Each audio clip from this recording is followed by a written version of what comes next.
Very good afternoon.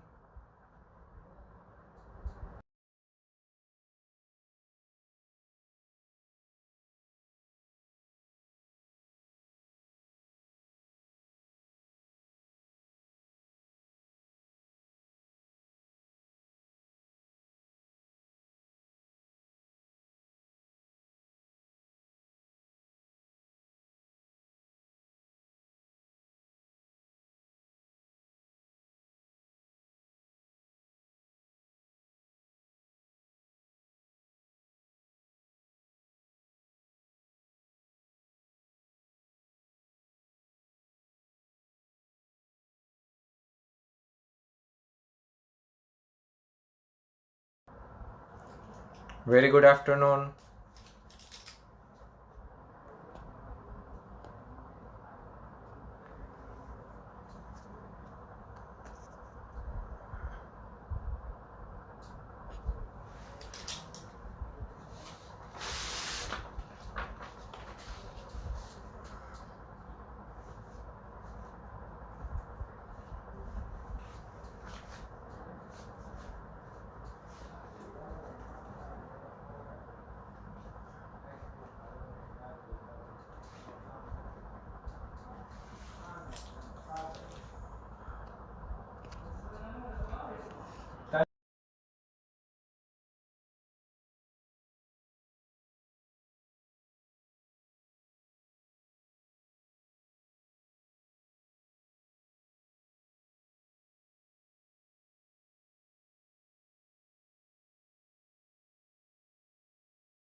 ચાલો કાલે લાસ્ટમાં આપણે કોન્સન્ટ્રેશન ઓફ સોલ્યુશન દ્રાવણની સાંદ્રતા વિશે વાત કરી હતી. દ્રાવણની સાંદ્રતા કોને કહેવાય? તો કે એકમ કદના દ્રાવણમાં અથવા એકમ વજનના દ્રાવકમાં ઓગાળેલ દ્રાવ્યના જથ્થાને કાલે આપણે કોન્સન્ટ્રેશન ઓફ સોલ્યુશન દ્રાવણની સાંદ્રતા વિશે વાત કરી હતી. એકમ કદના દ્રાવણમાં અથવા એકમ વજનના દ્રાવકમાં ઓગાળેલ દ્રાવ્યના જથ્થાને આપેલ દ્રાવણની સાંદ્રતા કહે છે. અને કેટલી સાંદ્રતાઓ છે? તો કે જુદી જુદી સાંદ્રતાઓ હતી. કદની સાપેક્ષે વિચારતા હતા તો મોલારિટી, સામાન્ય તાપમાને 1 લીટર દ્રાવણમાં દ્રાવ્ય પદાર્થનો 1 મોલ જથ્થો દ્રાવ્ય કરવામાં આવે તો બનતા દ્રાવણની સાંદ્રતાને 1 મોલર, બનતા દ્રાવણની સાંદ્રતાને 1 મોલર અને સાંદ્રતા દર્શાવવાની આ રીતને શું કહેવાય? તો કે મોલારિટી કહે છે.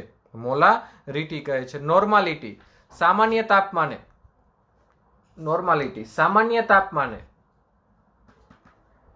1 લીટર દ્રાવણમાં, સામાન્ય તાપમાને 1 લીટર દ્રાવણમાં દ્રાવ્ય પદાર્થના 1 તુલ્ય ભાર, 1 મોલ, અહીંયા 1 તુલ્ય ભાર જેટલું વજન દ્રાવ્ય કરવામાં આવે તો બનતા દ્રાવણની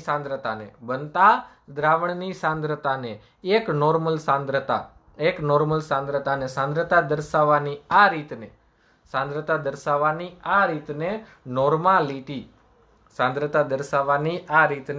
નોર્માલિટી કહેવામાં આવે છે.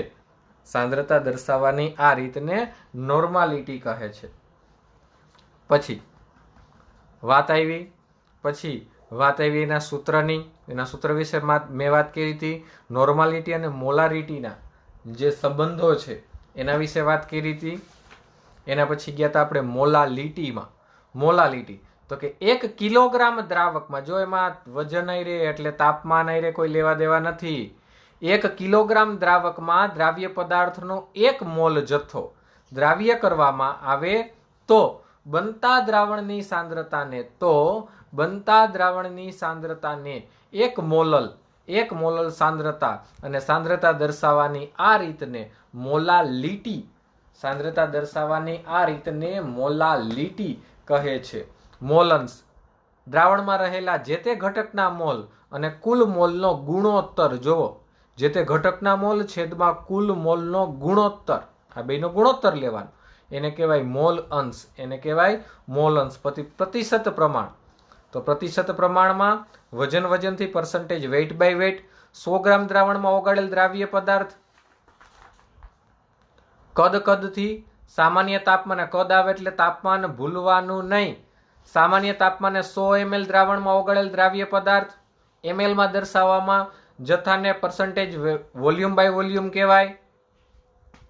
વજન કદથી સામાન્ય તાપમાને 100 ml દ્રાવણમાં દ્રાવ્ય પદાર્થના ઓગાળેલ ગ્રામમાં દર્શાવેલ જથ્થાને પરસેન્ટેજ વેઇટ બાય વોલ્યુમ કહેવાય।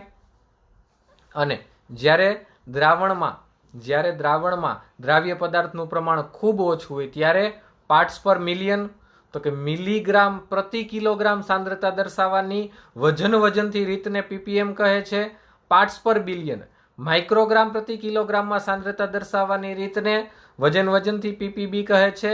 પાર્ટ્સ પર 1000, મિલીગ્રામ પ્રતિ ગ્રામમાં સાંદ્રતા દર્શાવવાની રીતને પાર્ટ્સ પર 1000 કહે છે। પાર્ટ્સ પર 1000 કહે છે। અને પછી એની એપ્લિકેશન, આ સાંદ્રતા જે દર્શાવી પછી એની એપ્લિકેશન જોઈતી, તો ઓટોમોબાઈલમાં કુલન્ટ તરીકે, સોડિયમ ફ્લોરાઇડ ટૂથપેસ્ટમાં, અને DO in water, diesel oxygen વોટરમાં। કાલે આપણે આટલી ચર્ચા કરી હતી। કાલના લેક્ચરમાં, કાલે જે બીજો લેક્ચર હતો એમાં આપણે આટલી ચર્ચા મેં તમને કરી દીધેલી હતી। રેડી? આટલી ચર્ચા મેં તમને કરી દીધેલી હતી। ટૂંકમાં તમને ખબર હોવી જોઈએ, ટૂંકમાં તમને ખ્યાલ હોવો જોઈએ કે પાઠ કયા વેથી ગતિ કરે છે, પાઠ કઈ રીતે ચાલુ છે, કઈ રીતે પાઠ તમે ભણી રહ્યા છો। શું કહું છું એ ખ્યાલ આવે છે તમને? હું એમ કહું ટૂંકમાં તમને એ ખ્યાલ આવવો જોઈએ કે તમે પાઠ કઈ રીતે ભણી રહ્યા છો। તમે પાઠ તમે કઈ રીતે ભણી રહ્યા છો એ તમને ખ્યાલ આવવો જોઈએ। ખાલી એક સામાન્ય વાત તમને કહું કે કઈ વેથી આપણે ગતિ કરવાનું છે, તો કે પેલા દ્રાવણો હું મેં તમને વાત કરી।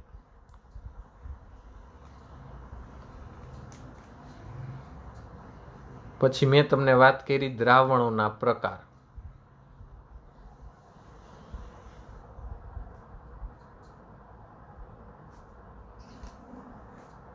એ વાત પૂરી કરીને આપણે ગયા સાંદ્રતા।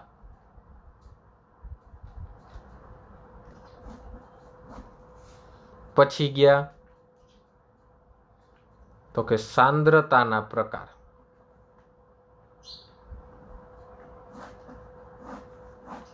પછી જોયું સાંદ્રતાના પ્રકાર, દ્રાવણોના પ્રકાર, સાંદ્રતાના પ્રકાર। મેં તમને 10 પ્રકારની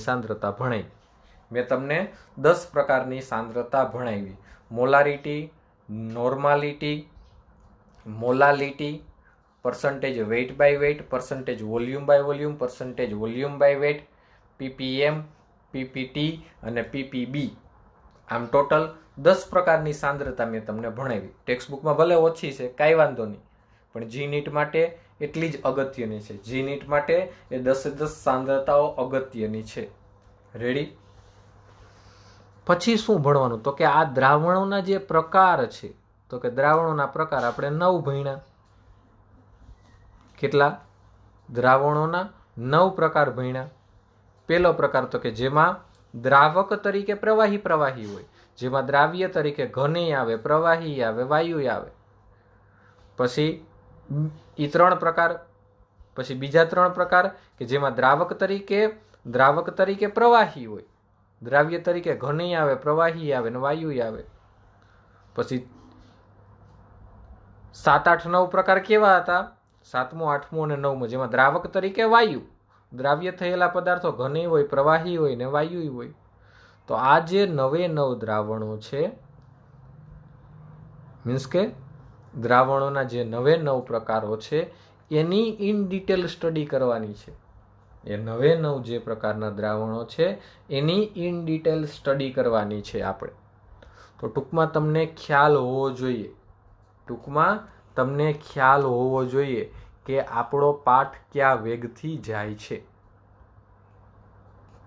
તમે શું ભણી રહ્યા છો એ તમને ખ્યાલ હોવો જોઈએ, શું ભણી રહ્યા છો એ તમને ખ્યાલ હોવો જોઈએ. તો સાંદ્રતા વિશેની બધી વાત આપણે કાલના લેક્ચરમાં પૂરી કરી.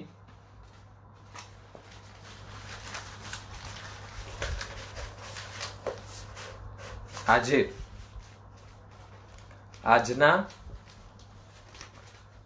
લેક્ચરની શરૂઆત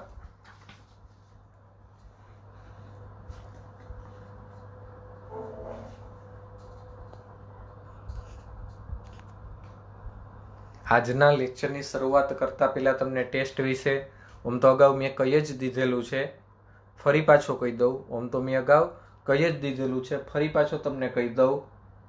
ગ્રુપમાં સાંજે 8 વાગે તમારા ગ્રુપમાં ટેસ્ટ મોકલવામાં આવશે. ટેસ્ટ પૂરી થયા બાદ તમને એની કી મોકલવામાં આવશે. ચેક કરીને માર્ક કમ્પ્લીટ કરીને તમારે પાછી મોકલવાની છે. કઈ રીતે મોકલવાની છે એ તમને ખબર છે, કઈ રીતે મોકલવાની છે એ તમને ખ્યાલ છે. ઓકે, તો બસ એ જ સિસ્ટમ પ્રમાણે ટેસ્ટ ગ્રુપમાં 8 વાગે ત્રણેય PCB ફિઝિક્સ, કેમેસ્ટ્રી અને બાયોલોજી ત્રણેયનું સંયુક્ત પેપર ગ્રુપમાં આવી જશે અને તમારે ભરીને સબમિટ કરી દેવાની છે. ઓકે, ચાલો તો લેક્ચરની શરૂઆત કરીએ.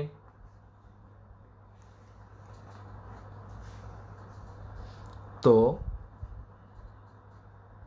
દ્રાવણોના પ્રકાર વિશે ડિટેલ સ્ટડી કરવી છે એની પહેલા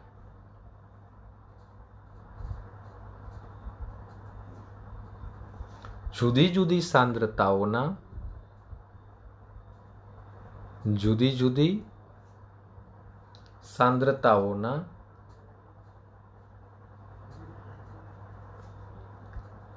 એકબીજા સાથેના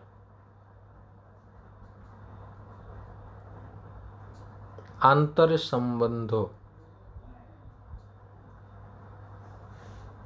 જુદી જુદી સાંદ્રતાઓના એકબીજા સાથેના આંતર સંબંધો, જેને ઇંગ્લિશમાં કહેવાય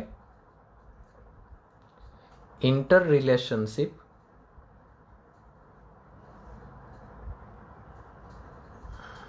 between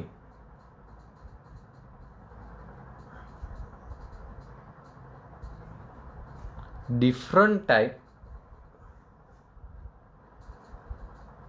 of concentration.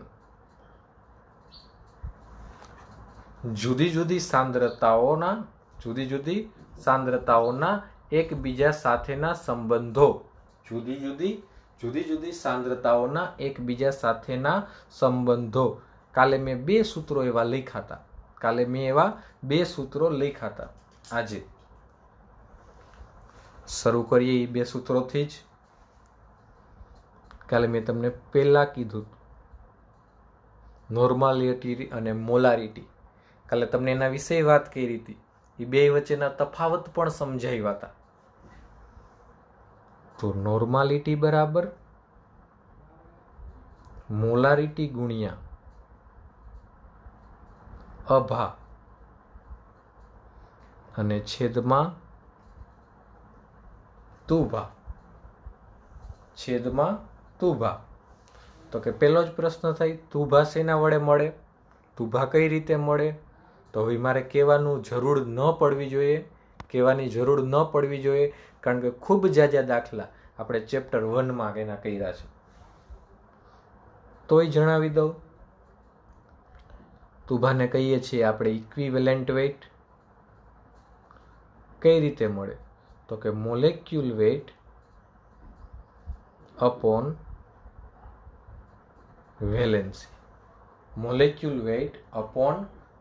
વેલેન્સી. પણ મેટાથેસિસ હોય તો રિએક્શન તો કે તમને ખબર છે બે પ્રકારની હોય છે. મેટાથેસિસ હોય તો ઓક્સિડેશન રિડક્શન રેડોક્સ હોય તો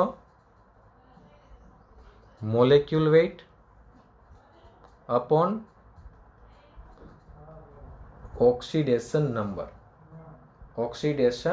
નંબર. ચાલ, ત્યારબાદ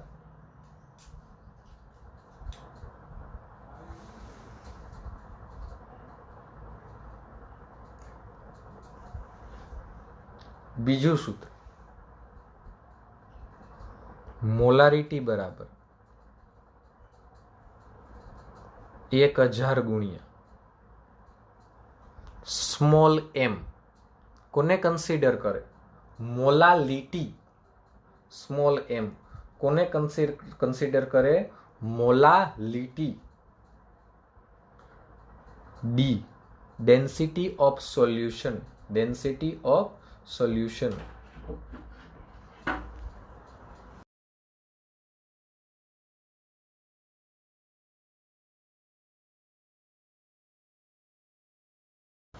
એક મિનિટ હો.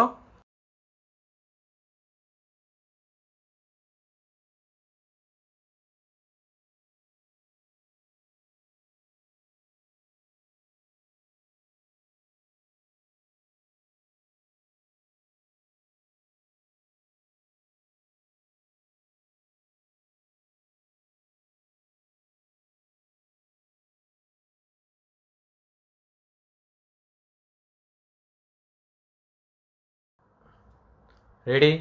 Picture clear? અવાજ ક્લિયર? ઝડપથી કોઈ યસ લખી દો તો.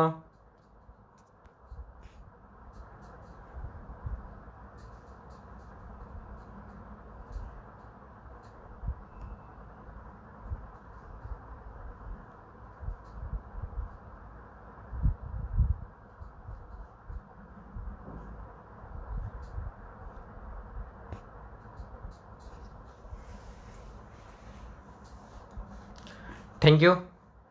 ચાલો, મોલારિટી બરાબર 1000 ગુણ્યા મોલાલિટી ડેન્સિટી ઓફ સોલ્યુશન 1000 વત્તા મોલાલિટી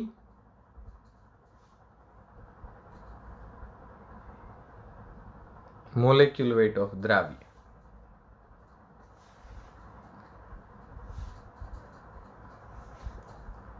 એના પછી મોલાલિટી બરાબર 1000 ગુણ્યા દ્રાવ્ય અપોન મોલ અંશ પણ કેના? દ્રાવકના. મોલ અંશ કેના? દ્રાવકના. દ્રાવક.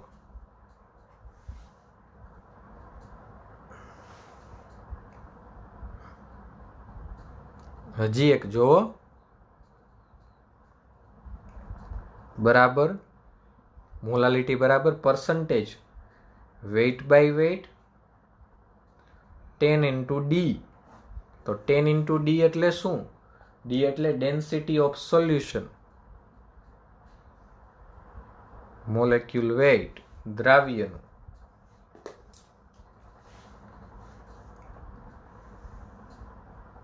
હાલો, તટસ્થીકરણ માટે તટસ્થીકરણની પ્રક્રિયા હોય ત્યારે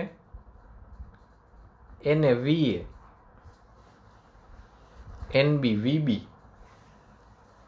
normality of acid volume of acid is equal to normality of base volume of base.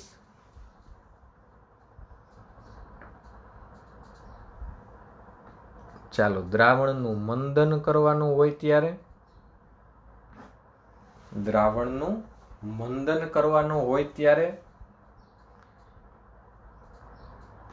M1V1 plus M2V2 is equal to M3V3. યાદ કરો, બે પાત્રમાં આપણે ભેગા કરીને ત્રીજામાં પાત્ર ઉમેરતા હતા.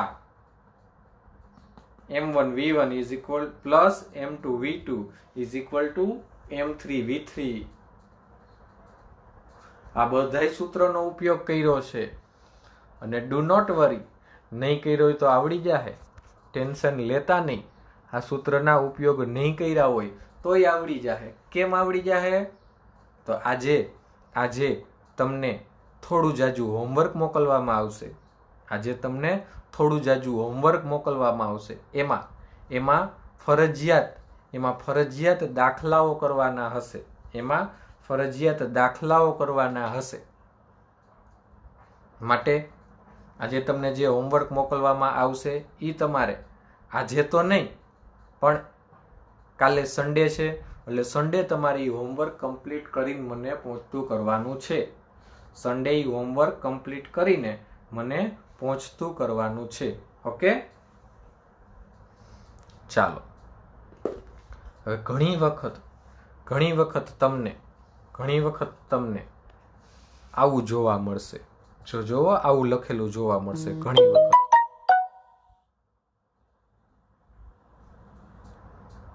ડેસી નોર્મલ. તો આનો અર્થ થાય n/10. ઘણી વખત તમને આવું લખેલું જોવા મળશે. તો એનો અર્થ થાય n/10, જેને આમ પણ લખી શકાય 0.1 નોર્મલ. 0.1 નોર્મલ. ઘણી વખત તમને આવું પણ લખેલું જોવા મળશે સેમી નોર્મલ. જો આ બધું મેં ભણાવેલું પાછું ભણાવું છું હો. આવું જોવા મળશે સેમી નોર્મલ. તો n/2. સેમી નોર્મલ એટલે n/2. શું કહીશે? 0.5 નોર્મલ. એને લખી શકાય 0.5 નોર્મલ.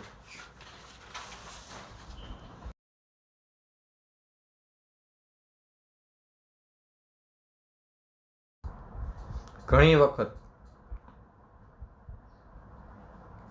આવું લખેલું હોય છે સેન્ટી નોર્મલ.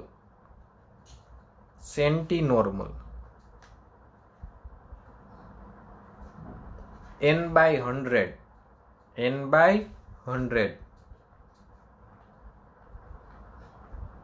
0.01 નોર્મલ. 0.01 નોર્મલ.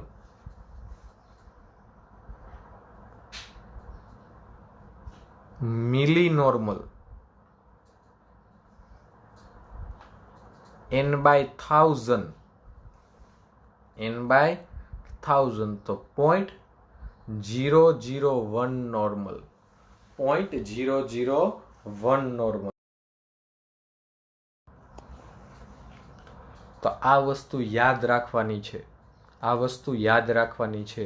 જેનો ઉપયોગ દાખલાઓમાં થશે. ડેસી નોર્મલ એટલે 0.1 નોર્મલ. સેમી નોર્મલ એટલે 0.5 નોર્મલ. સેન્ટી નોર્મલ એટલે 0.01 નોર્મલ. મિલી નોર્મલ એટલે 0.001 નોર્મલ. આનો ઉપયોગ આપણે શેમાં કરવાનો થશે? આનો ઉપયોગ દાખલાઓમાં વારંવાર થશે. આ બધી વસ્તુઓનો ઉપયોગ શેમાં? તો કે વારંવાર દાખલાઓમાં થશે. પછી આ વાત થઈ તો કે જુદી જુદી સાંદ્રતાઓના એકબીજાના સંબંધો. interrelationship between different types of concentration.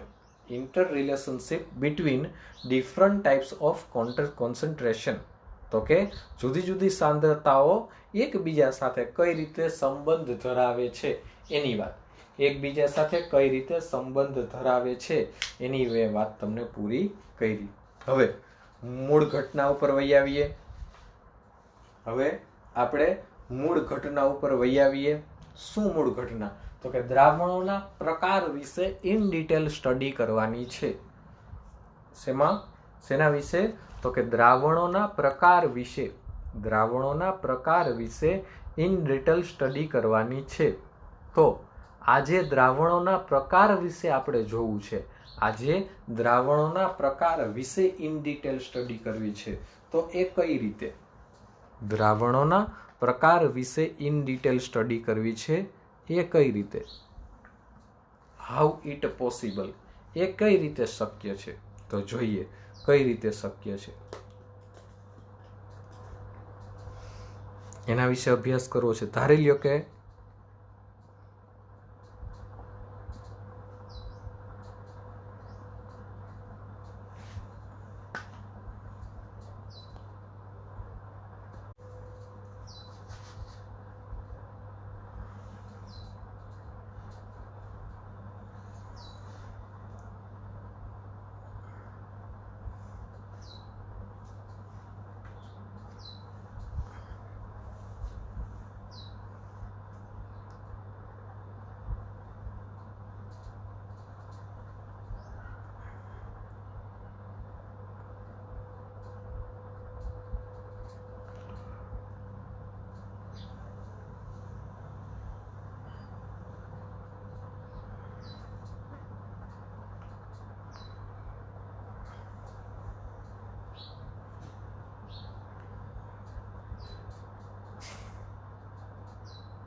એ ચોખ્ખું આવે એટલે કેજો.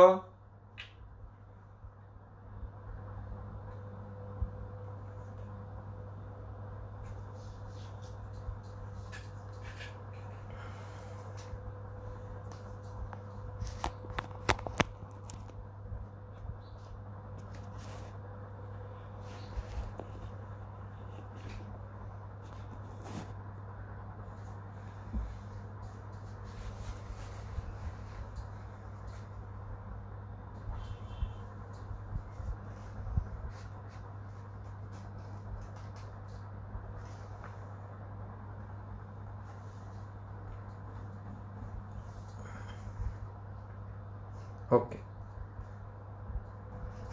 મારી પાસે પ્રવાહી દ્રાવણ છે.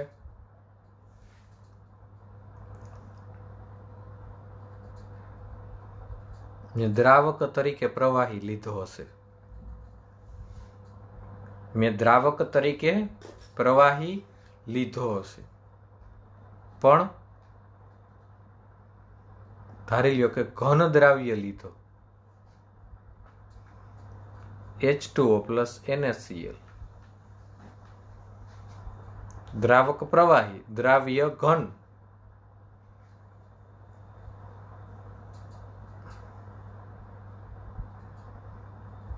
પ્રવાહી દ્રાવ્ય લીધો, H2O પ્લસ ETOH. H2O આયરે ઇથેનોલ, H2O પ્લસ ETOH. દ્રાવક પ્રવાહી, દ્રાવ્ય વાયુ, H2O પ્લસ CO2. માર્કેટમાં મળતી બધી સોડાઓ, માર્કેટમાં મળતી બધી સોડાઓ, H2O plus CO2, H2O plus CO2. તો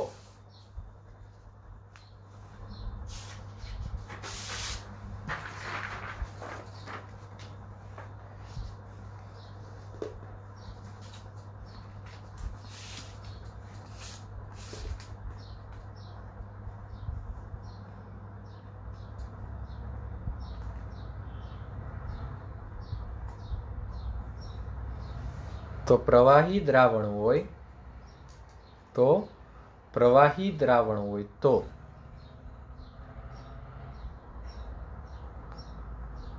દ્રાવક હંમેશા માટે પ્રવાહી. દ્રાવ્ય ત્રણ વિચારી શકાય, કાંઈ સોલિડ હોય, કાંઈ લિક્વિડ હોય ને કાંઈ ગેસિયસ હોય. કાંઈ સોલિડ હોય, કાંઈ લિક્વિડ હોય ને કાંઈ ગેસિયસ હોય. અને મળતું દ્રાવણ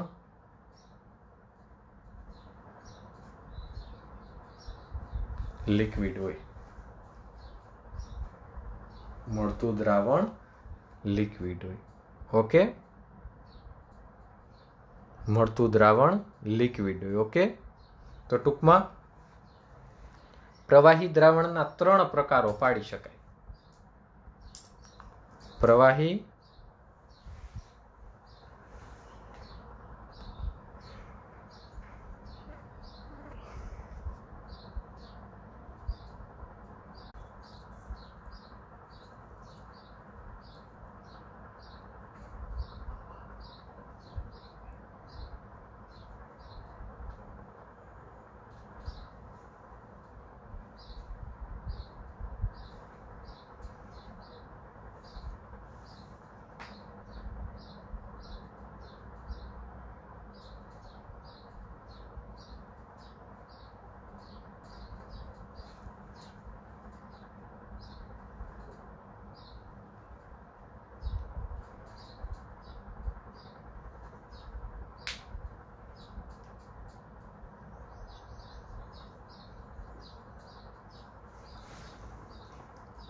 પ્રવાહી દ્રાવણ તો કે 3 પ્રકાર પાડી શકાય. હમણાં મેં પાછળ લખાવી જ પહેલો પ્રકાર તો કે દ્રાવણ પ્રવાહી, જેમાં તમે દ્રાવક કેવો લીધો? પ્રવાહી. જેમાં દ્રાવ્ય શું કર્યું? ધાર્યું કે મેં વાયુ દ્રાવ્ય કર્યું. આ પહેલો પ્રકાર. આ બીજો પ્રકાર, દ્રાવણ તો પ્રવાહી જ, દ્રાવકે મેં લીધું પ્રવાહી તો જ દ્રાવણ પ્રવાહી થયું હોય, અને અહીંયા મેં દ્રાવ્ય કર્યો પ્રવાહી.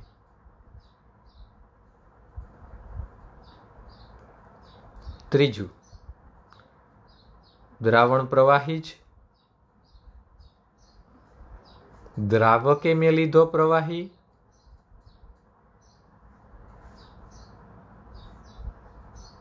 અહીંયા મેં કર્યો ઘન પદાર્થ દ્રાવ્ય. અહીંયા મેં કર્યો ઘન પદાર્થ દ્રાવ્ય. તો ત્રણેય વિશે આપણે ડિટેલમાં ટૂંકમાં 9 જે દ્રાવણ છે, 9 જે દ્રાવણ છે એ બધા વિશે ઇન ડિટેલ સ્ટડી કરવાની છે. એ બધા વિશે ઇન ડિટેલ સ્ટડી કરવાની છે. તો એમાં પહેલું,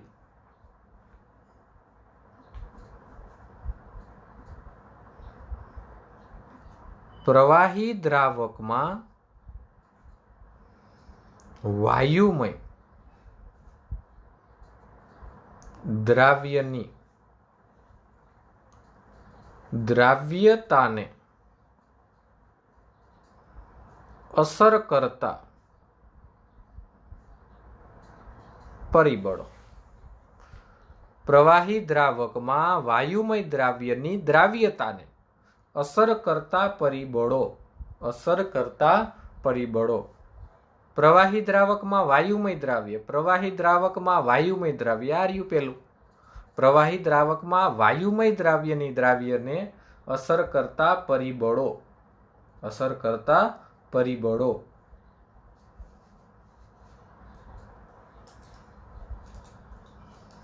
હાલો એક વસ્તુ વિચારીએ. હાલો એક વસ્તુ વિચારીએ. શું ઘટના થાય? શું ઘટના થાય એ વસ્તુ વિચારીએ.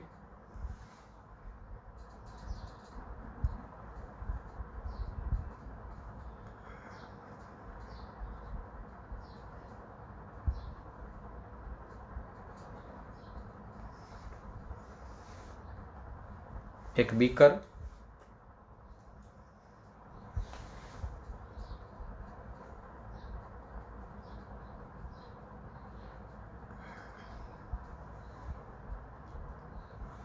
આ બીકરમાં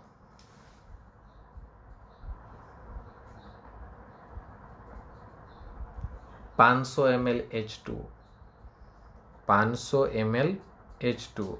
પ્રક્રિયા પરિસ્થિતિ જો જુઓ, 298 કેલ્વિન તાપમાન, 1 બાર વાતાવરણીય દબાણ. 298 કેલ્વિન તાપમાન અને 1 બાર વાતાવરણીય દબાણ. હવે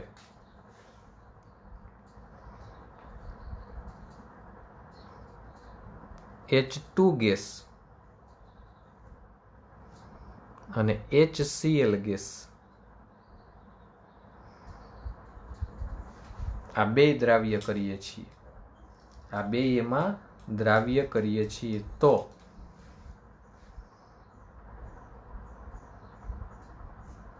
આ બંનેમાંથી કયો વાયુ વધુ દ્રાવ્ય થશે?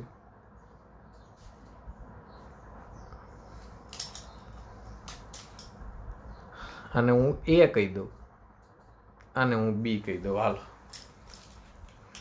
જવાબ તમારે આપવાનો છે. મેં તમને પ્રશ્ન પૂછ્યો છે, જવાબ તમારે આપવાનો છે. ઝડપથી વા વેગે વાતું કરવાની છે, વાટ નથી જોવાની, ઝડપથી. હું કહું છું ફરી પાછું સમજો.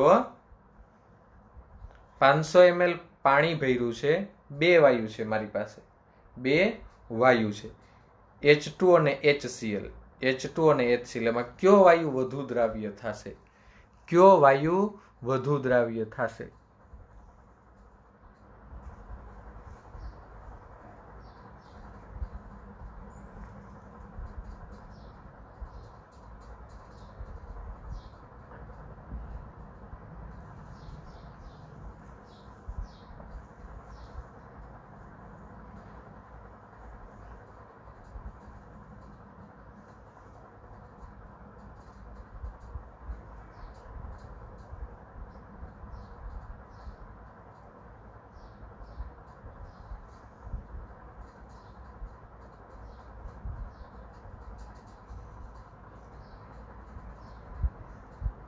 લોખીલ સિવાય બધાય ખોટા. શું કામ? જો હાવ કોમન વાત કહો, કોમન, આમ નરી આંખે દેખાય એવી. H2O પાણી, H2O એટલે પાણી. કેવું દ્રાવક? ધ્રુવીય. કેવું દ્રાવક? ધ્રુવીય. HCl, H પ્લસ અને Cl માઇનસ મુક્ત થાય, અધ્રુવીય. HCl ધ્રુવીય, H2 અધ્રુવીય, નોન પોલાર. તો ધ્રુવીયમાં ધ્રુવીય વધુ ઓગળે કે અધ્રુવીય? એ સીધી ને વાલા સીધકા, વરની ફૂઈ વરના જ વખાણ કરે. જોવ, નરી આંખે દેખાતું સત્ય કે જવાબ બી જ આવે. કારણ કે ધ્રુવીયમાં ધ્રુવીય વધુ ઓગળે.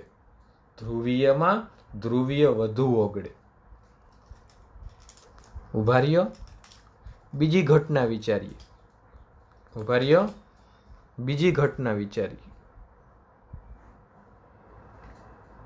બીજું એક પાત્ર લઈ લીધું.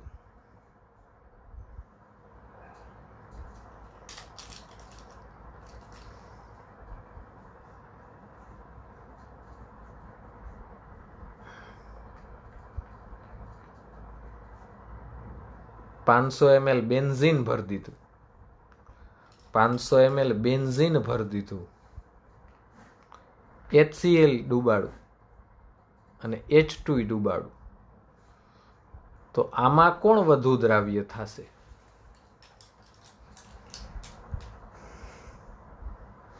HCl ડૂબાડું ને H2 ડૂબાડું. H2 ને A કહી દીધા, HCl ને B કહી દીધા. તો આમાં કોણ વધુ દ્રાવ્ય થશે? વિચારીને જવાબ દેજો. વિચારીને જવાબ દેજો.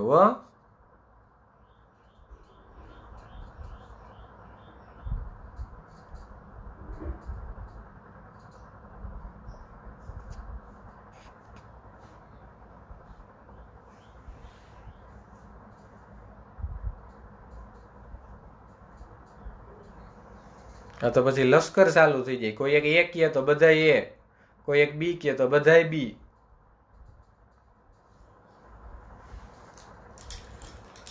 સરસ. તમારા સૂરમાં જ હું સૂર પુરાવું છું. જવાબ ખરેખર એ જ છે. શું કામ? તો કે બેન્ઝીન કેવા છે? અધ્રુવીય. એ દ્રષ્ટાંત. આ અધ્રુવીય હોય તો અહીંયા ધ્રુવીયમાં ધ્રુવીય દ્રાવ્ય વધુ થાય, તો અધ્રુવીયમાં અધ્રુવીય દ્રાવ્ય વધુ થાય. બેન્ઝીન ધ્રુવીય ન હોય, પાણીના H+ અને OH- ભાગ પડે. બેન્ઝીનના એવા ક્યાંય ભાગ સાંભળાતીએ ન હોય. એટલે આમાં વધુ કોણ દ્રાવ્ય થાહે? H2. વધુ કોણ દ્રાવ્ય થાહે? H2.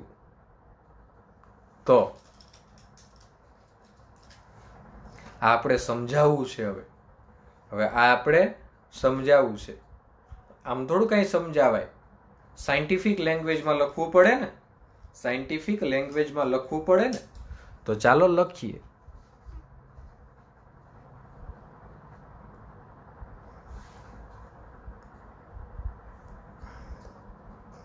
હું તો કે જો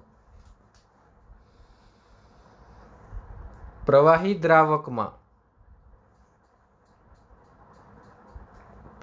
દ્રાવકમાં વાયુમય દ્રાવ્યની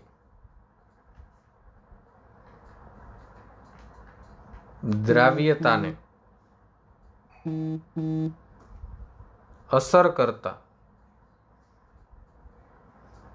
પરિબળો નીચે મુજબ આપી શકાય અથવા સમજાવી શકાય અથવા કહી શકાય. પ્રવાહી દ્રાવકમાં વાયુમય દ્રાવ્યની શું કીધું? પ્રવાહી દ્રાવકમાં વાયુમય દ્રાવ્યની દ્રાવ્યતા સમજાવવા માટે જે પરિબળો અસર કરે છે, એ પરિબળો આપણે સમજાવવા છે. ઓકે. તો એમાંનું પહેલું પરિબળ, એ પરિબળો સમજાવવા છે. તો એમાંનું પહેલું પરિબળ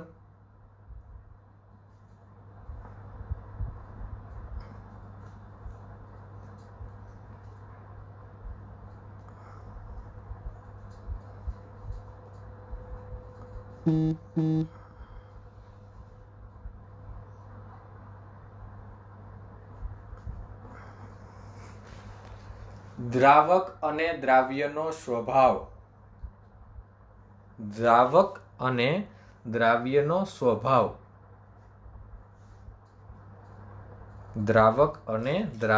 સ્વભાવ.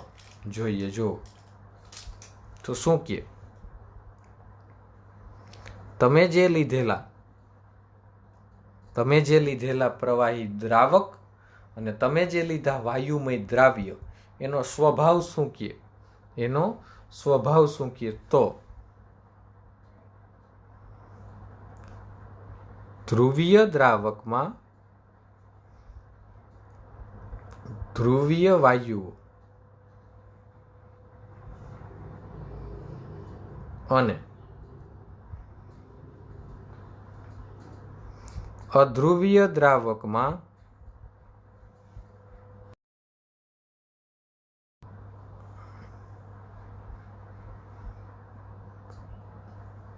અધ્રુવીય વાયુઓ વધુ પ્રમાણમાં દ્રાવ્ય થાય છે. ઓકે, ચાલો. હું પેલા 2 પ્રકારના વાયુઓ લખી દઉં તમને. 2 પ્રકારના વાયુઓ લખી દો. Helium, neon, argon.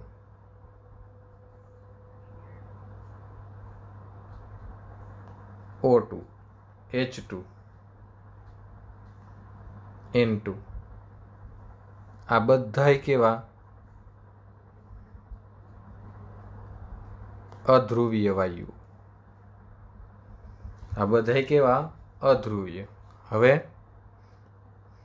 અહીં ધ્રુવીય લખ નાખું. HCl, HBr, HI, SO2, NH3, H2S. આ બધા કેવા? ધ્રુવીય. આ બધા કેવા? ધ્રુવીય. હવે મેં કીધું એમ અહીંયા પાત્ર લઈ લઈએ.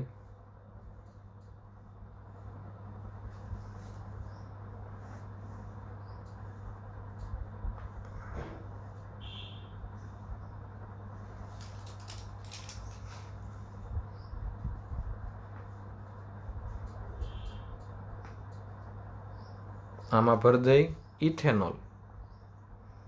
એ થઈ જશે અધ્રુવીય દ્રાવક. એ થઈ જશે અધ્રુવીય દ્રાવક. અને હું આમાં ભર દઉં પાણી.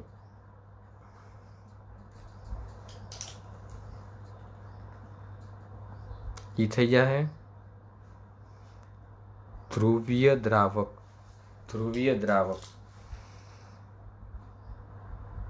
આને હું એ કહી દઉં, આને હું બી કહી દઉં, અને હું એ કહી દઉં, આને હું કહી દઉં બી. તો આમાં H2O માં આની દ્રાવ્યતા વધુ હોય છે. એટલે H2O માટે આ બીની દ્રાવ્યતા વધુ. આ અધ્રુવીય, તો એમાં અધ્રુવીય વધુ ઓગળે, તો એના માટે એની દ્રાવ્યતા વધુ. અધ્રુવીયમાં અધ્રુવીય ઓગળે, ધ્રુવીયમાં ધ્રુવીય ઓગળે. અને એ કહી દીધા અને મેં બી કહી દીધા. અધ્રુવીય વાયુ, આ ધ્રુવીય વાયુ. ધ્રુવીયમાં ધ્રુવીય ઓગળે, અધ્રુવીયમાં અધ્રુવીય ઓગળે. ઓબ્વિયસલી મેં H2 હોય ધ્રુવીય દ્રાવક, તો એમાં ઓગળે. એમાં જે વાયુ દ્રાવ્ય થાય, જે વાયુ દ્રાવ્ય થાય એ કેવો હોય? ધ્રુવીય. આ અધ્રુવીય દ્રાવક મેં લીધું ઇથેનોલ, એમાં જે દ્રાવ્ય વાયુ થાય એ કેવો હોય? અધ્રુવીય. તો આમાં અધ્રુવીયની દ્રાવ્યતા વધુ, આમાં ધ્રુવીયની દ્રાવ્યતા વધુ. આમાં અધ્રુવીયની દ્રાવ્યતા વધુ, આમાં ધ્રુવીયની દ્રાવ્યતા વધુ. તો આના આધારે જુદા જુદા પ્રકારના, આના આધારે જુદા જુદા પ્રકારના પ્રશ્નો, આના આધારે આપણને જુદા જુદા પ્રકારના પ્રશ્નો પ્રક્રિયા પરિસ્થિતિ અનુસાર પૂછી શકે. પ્રક્રિયા પરિસ્થિતિ અનુસાર આપણને આના આધારે જુદા જુદા પ્રશ્નો પૂછી શકે.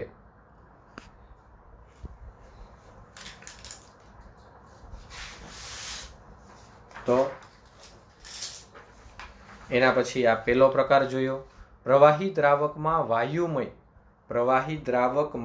વાયુમય દ્રાવ્યતાને અસર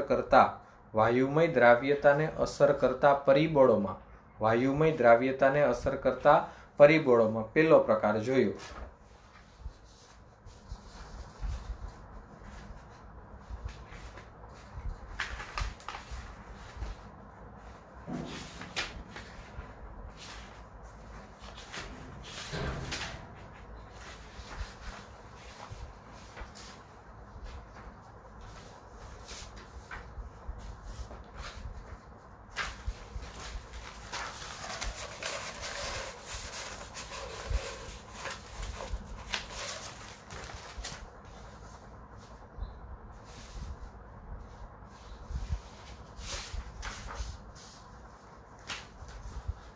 હાલો, ચોખ્ખું આવે એટલે કેજો.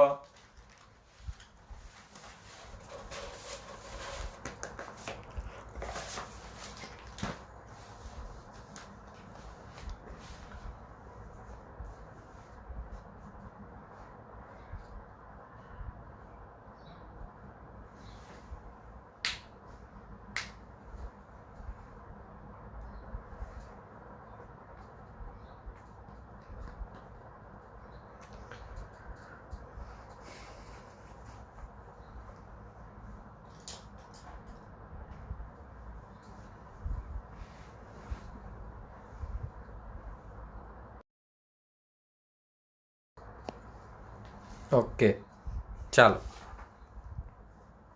પ્રવાહી દ્રાવકમાં વાયુમય દ્રાવ્યતાને અસર કરતા પરિબળોમાં પહેલું જોયું દ્રાવક અને દ્રાવ્યનો સ્વભાવ.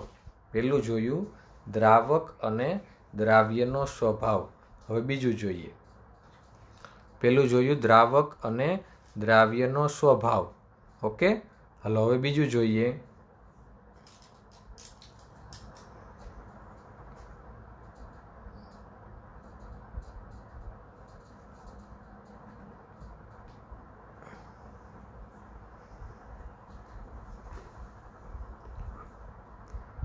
બીજું છે તાપમાન. બીજું છે તાપમાન, જેને આપણે કહીએ છીએ ટેમ્પરેચર. પ્રવાહીમય દ્રાવક અને વાયુમય દ્રાવ્યને અસર કરતા પરિબળોમાં બીજું છે તાપમાન. શું છે બીજું? તાપમાન. શું છે મારી પાસે? તો કે ભાઈ દ્રાવક પ્રવાહી,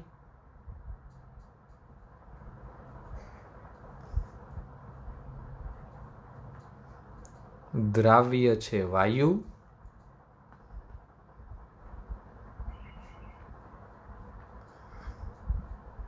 દ્રાવણ છે પ્રવાહી. દ્રાવણ છે પ્રવાહી. હવે ધારી લ્યો કે હું આને એક સિસ્ટમ વિચારી લઉં. તો according to thermodynamics, delta H નું મૂલ્ય મળે ઋણ. એકોર્ડિંગ ટુ થર્મોડાયનેમિક્સ વિચારું તો ડેલ્ટા એચ નું મૂલ્ય મળે મને ઋણ. માટે પ્રક્રિયા થાય ઉષ્માક્ષેપક. માટે આ પ્રક્રિયા થાય ઉષ્માક્ષેપક. તો જો તમને પ્રશ્ન પૂછું છું,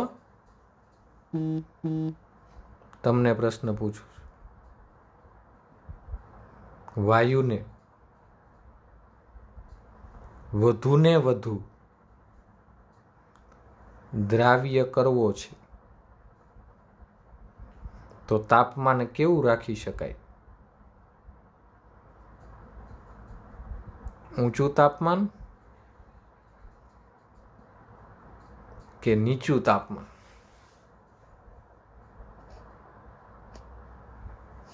હાલો જવાબ તમારે દેવાનો છે. વાયુને વધુ ને વધુ દ્રાવ્ય કરવો છે તો તાપમાન કેવું રાખી શકાય? ઊંચું તાપમાન કે નીચું તાપમાન?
સરસ, લ્યો સાચું. એકોર્ડિંગ ટુ થર્મોડાયનેમિક્સ મારે આ દ્રાવકમાં વધુ દ્રાવ્ય કરવો છે. આ દ્રાવકમાં વાયુને મારે વધુ દ્રાવ્ય કરવો છે તો મારે તાપમાન નીચું જ રાખવું પડે. સામાન્ય વાત કહું, જુઓ તમે નદી નાળામાં જોયું હોય છે,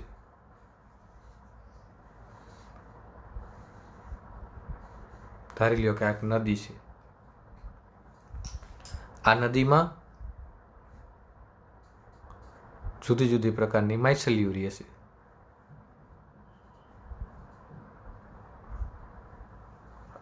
ઘટના શું બનશે?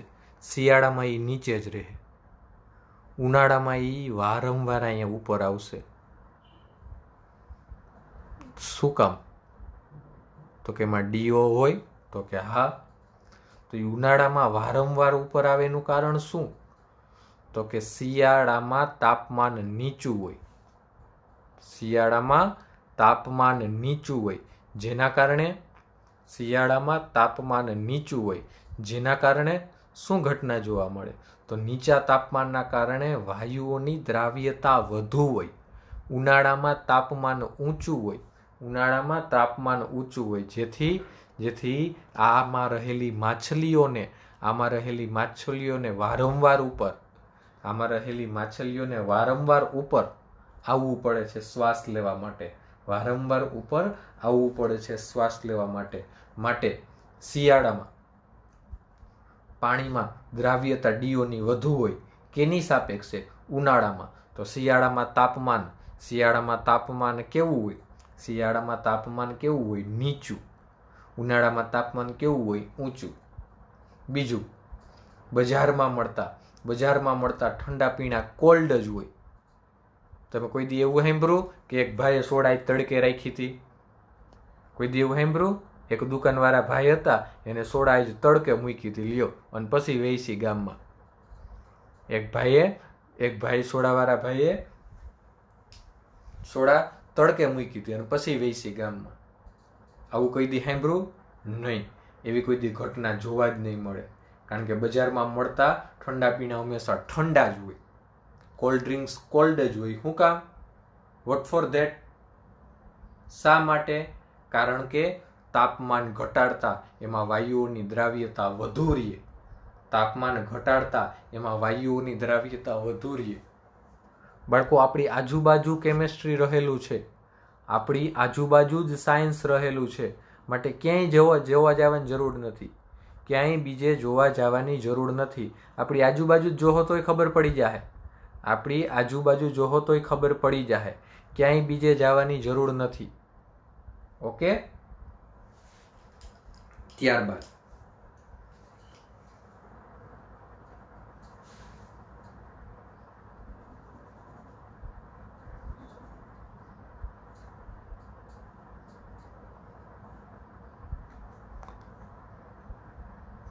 પ્રવાહી દ્રાવકમાં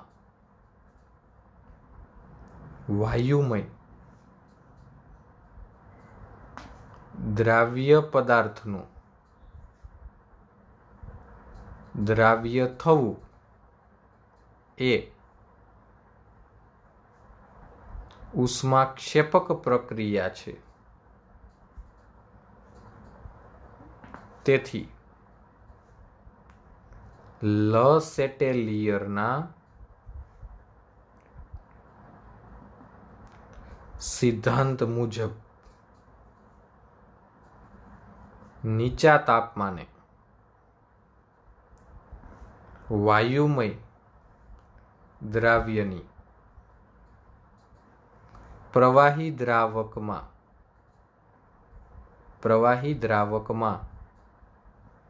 દ્રાવ્યતા વધે છે. અને આને એકોર્ડિંગ ટુ થર્મોડાયનેમિક્સ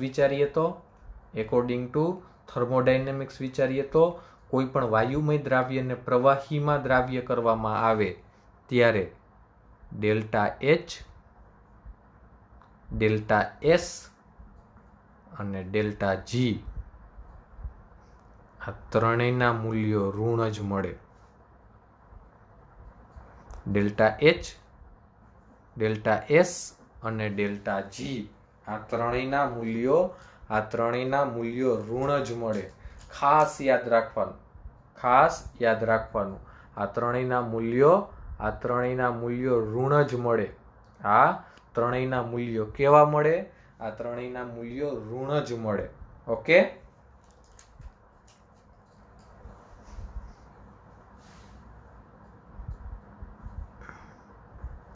તો નીચા તાપમાને વાયુમય દ્રાવ્યની દ્રાવકમાં દ્રાવ્યતા વધે છે. તો હું આમ લખી શકું,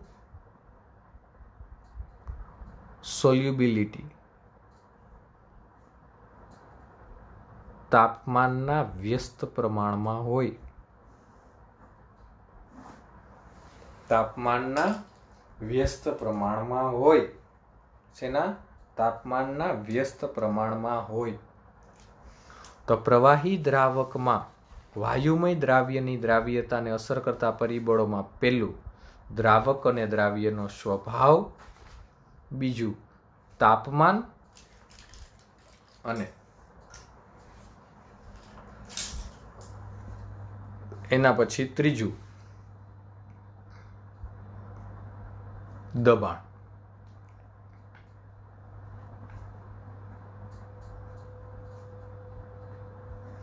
જેને આપણે કહીએ છીએ પ્રેશર, દબાણ. તો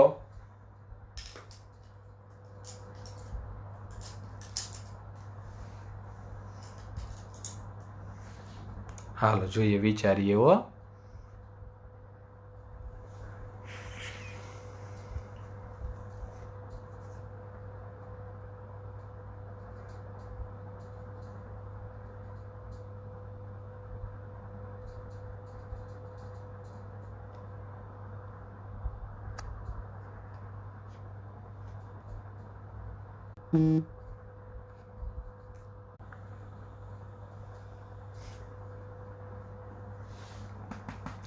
દબાણ માટે વિચારીએ. જો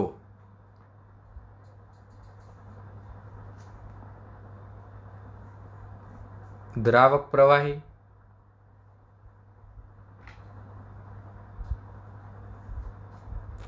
દ્રાવ્ય વાયુ, મળતું દ્રાવણ પ્રવાહી. હાલો આને એક સિસ્ટમ વિચારી લઈએ. તો આ દ્રાવકમાં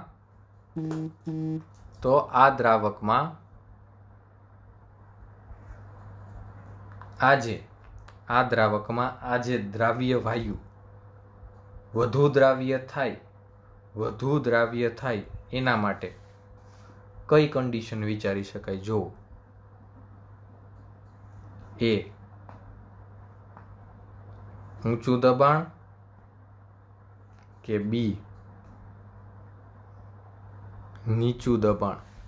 એ ઊંચું દબાણ કે બી નીચું દબાણ?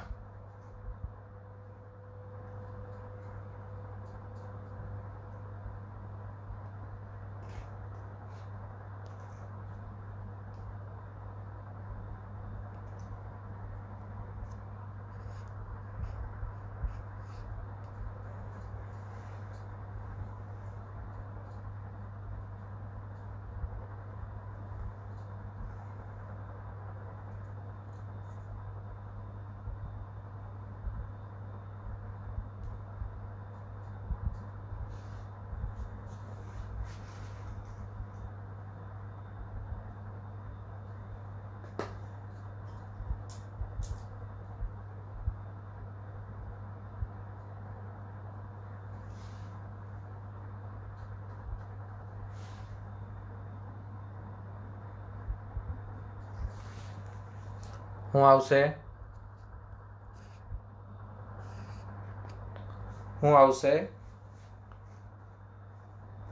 ઊંચું દબાણ. શા માટે? તો કે ભાઈ દબાણનું મૂલ્ય વધતા શું થાય? તો કે કુલ સાંદ્રતાનું મૂલ્ય વધશે. જેના કારણે તો કે મોલ સંખ્યામાં વધારો થાય. તો દબાણ ચલે છે મોલ. દબાણ અને મોલ કેવા હોય? સમપ્રમાણમાં. દબાણ અને મોલ કેવા હોય? સમપ્રમાણમાં. તો મોલમાં વધારો થાય ક્યારે? તો કે દબાણનું મૂલ્ય વધે ત્યારે. મોલમાં વધારો થાય ક્યારે? દબાણનું મૂલ્ય વધે ત્યારે. એકોર્ડિંગ ટુ લ સેટેલિયર ઠંડા પીણા એ પેક બોટલમાં જ ભરેલા હોય. ઠંડા પીણા પેક બોટલમાં જ ભરેલા હોય. એનું કારણ શું? તો કે ઊંચા દબાણે વાયુની દ્રાવ્યતા વધુ હોય. કે ખુલ્લી બોટલો મળે છે? ન મળે. એ પેક કરેલી હોય અને ફૂલ ટાઈટ હોય. શું કામ? તો કે ઊંચા દબાણે વાયુની દ્રાવ્યતા, આમ કોમન બુદ્ધિ લગાડો તોય ખબર પડે. તાપમાન અને દબાણમાં તો કોમન બુદ્ધિ લગાડો ને તોય ખબર પડે. ખાલી એક થમ્સઅપની બોટલ વિચારી લ્યો ને તો થમ્સઅપની બોટલ રાખીએ છીએ એમાં? તો કે ફ્રીજમાં. શું કામ? તો કે તાપમાન ઠંડુ રહીએ એટલે. તો ઓછું તાપમાન થયું, નીચું તાપમાન થયું, અને એ હોય છે એમાં તો કે ફૂલ પ્રેશરમાં, તો એ દબાણ કેવું થયું? ઊંચું. તો પ્રવાહી દ્રાવકમાં વાયુ દ્રાવ્યને ઓગાળવા માટેની અનુકૂળ પ્રક્રિયા પરિસ્થિતિ કઈ? અનુકૂળ પ્રક્રિયા, જો હું બીજી કોઈની વાત નથી કરતો હો, બીજા કોઈની વાત નથી કરતો, મિક્સ ન કરતા. સુલે ટોપડી મૂકી અને એમાં ખાંડ નાખીએ ને ભૂકી નાખીએ તો જ ઓગળે. એ ટોપડી એમનેમ પ્લેટફોર્મ ઉપર પડી હોય, એ ટોપડી એમનેમ પ્લેટફોર્મ ઉપર પડી હોય ને એને ફ્રીજમાં મૂકો ખાંડ નાખીને ભૂકી નાખીને તો ન ઓગળે. હું એની વાત નથી કરતો. હું શેની વાત કરું છું?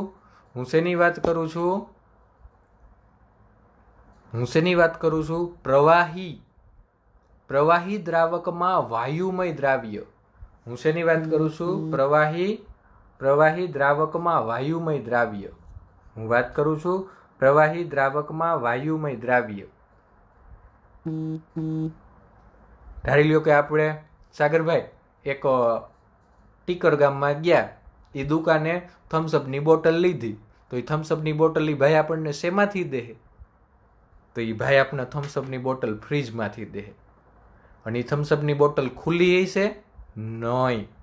એ થમ્સઅપની બોટલ ખુલ્લી નહીં હોય, એ ફૂલ ટાઈટ હશે. શું કામ?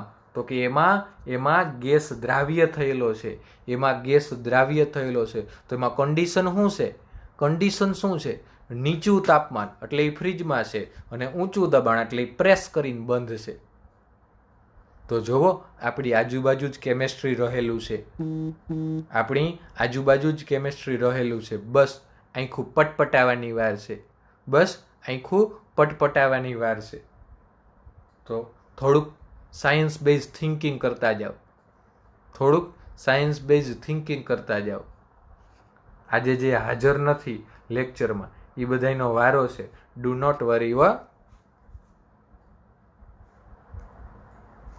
ચાલો, જોજો, વિચારજો. હું કહું એ વિચારજો. મેં એક પાત્ર લીધું છે.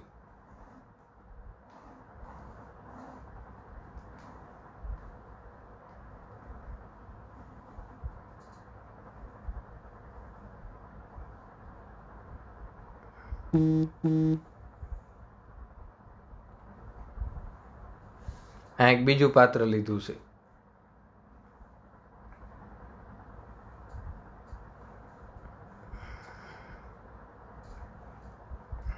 આ બે પાત્ર લીધા છે.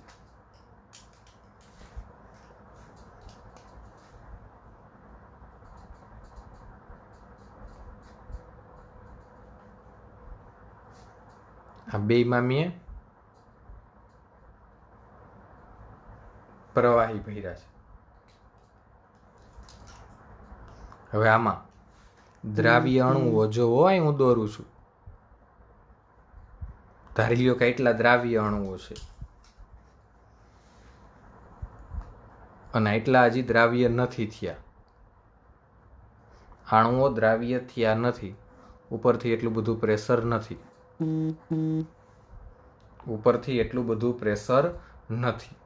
હવે અહીંયા હું પ્રેશરને કહી દઉં P1.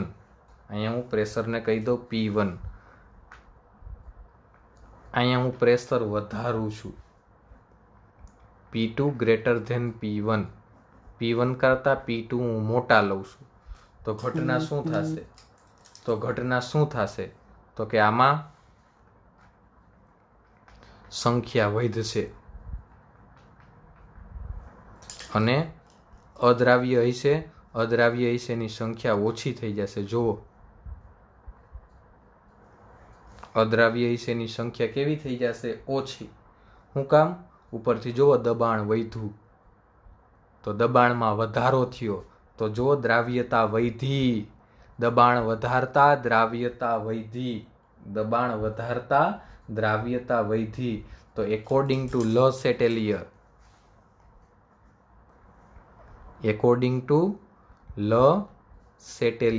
જો આ તમારી ટેક્સ્ટબુકમાં ક્યાંય લખ્યું નથી, પણ આપણને ખબર તો પડે ને. ટેક્સ્ટબુકમાં ક્યાંય લખ્યું નથી, પણ આપણને ખબર તો પડે ને, કારણ કે આપણે ભણી ગયા ઇક્વિલિબ્રિયમમાં એકોર્ડિંગ ટુ લોસ એટેલિયરના સિદ્ધાંત મુજબ, લોસ એટેલિયરના સિદ્ધાંત મુજબ વાયુમય દ્રાવ્યની પ્રવાહી દ્રાવકમાં દ્રાવ્યતા દબાણના વધારા સાથે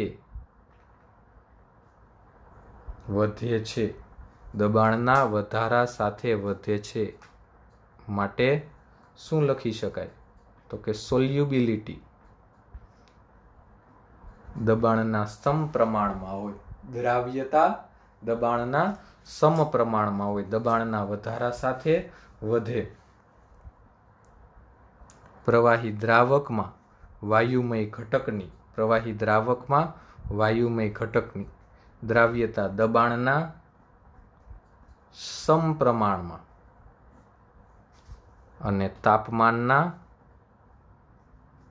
વ્યસ્ત પ્રમાણમાં. નીચા તાપમાને દ્રાવ્યતા વધે અને અહીંયા ઊંચા દબાણે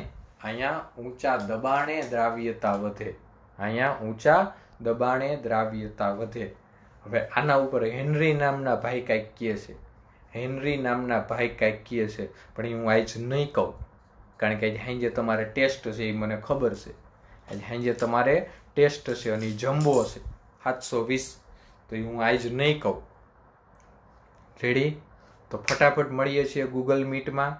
અહીંયા રાખીએ છીએ. વિશેષ કાંઈ ન કહેતા. અસ્તુ. જય હિન્દ, જય ભારત.